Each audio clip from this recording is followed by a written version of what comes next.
Hi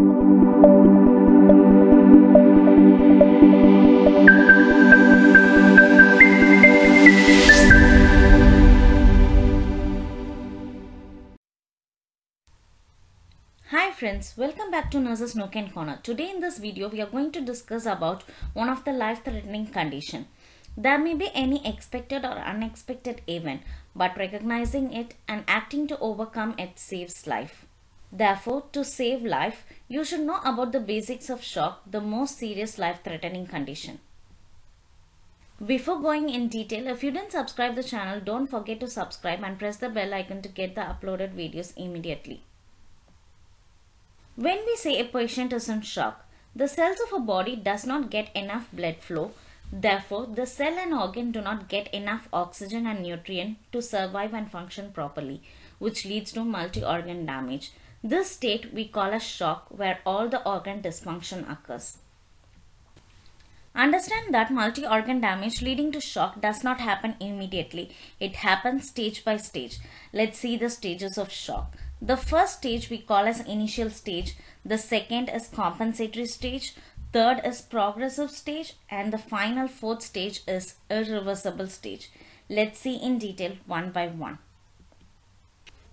The first stage is initial stage. In this stage, as we discussed earlier, the cells of a body needs enough blood flow and the red cells in blood carry the oxygen from lungs and transport to the tissue.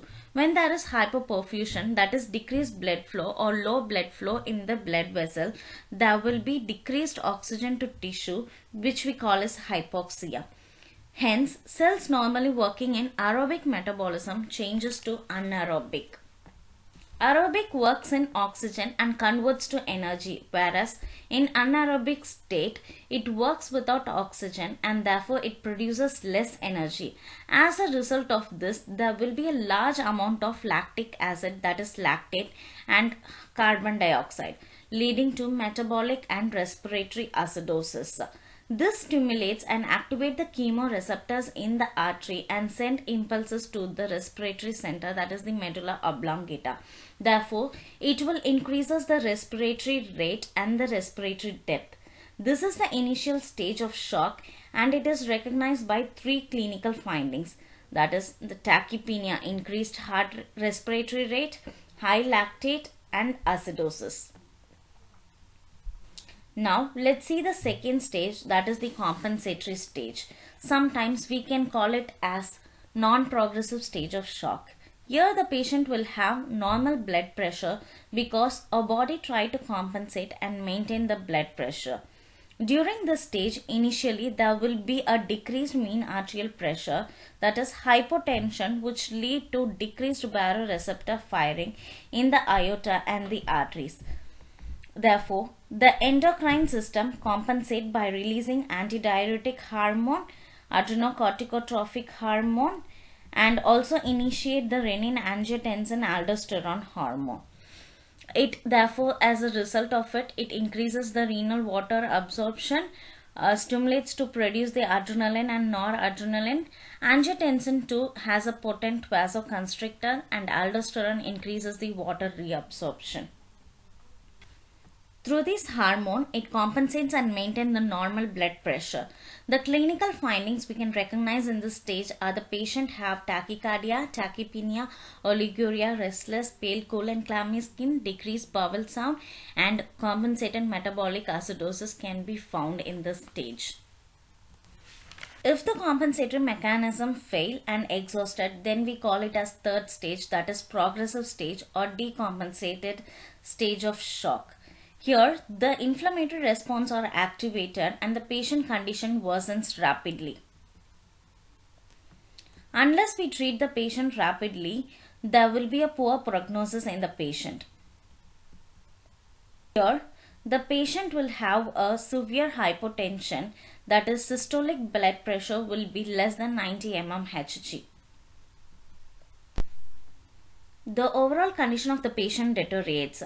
They have hypoxic injury directly as a result of hypoperfusion and decreased oxygen. As the shock continues, the more damage occurs and affect the organs such as brain, heart, blood vessel, liver, kidney, lungs, guts and skin. And in the brain, you may see there may be a altered cerebral perfusion pressure, which may lead to confusion, lethargy, altered mental status, and the patient may also exhibit arrhythmias, ischemic changes on ECG, DIC. The patient may have high lactate metabolic acidosis, and it also leads to kidney injury.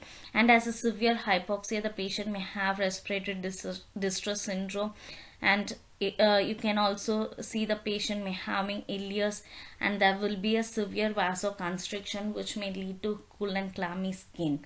If you intervene and treat the patient going to the next stage, then there is a hope of recovering the patient from shock. The last stage, we call it as irreversible stage. The patient have a multi-organ dysfunction. In this stage, the tissue and cell death become widespread to all organ, and no treatment can reverse the damage.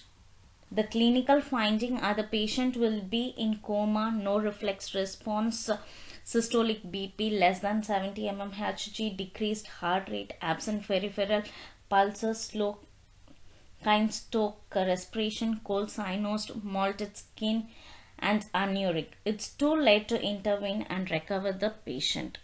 So you should treat the patient in the earlier stage before they come into the irreversible stage.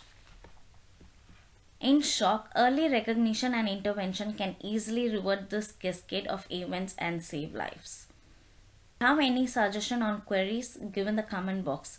We can discuss about the types of shock in the next video. Thanks for watching. If you didn't subscribe the channel, don't forget to subscribe and press the bell icon to get the uploaded videos immediately. Once again, thanks for watching.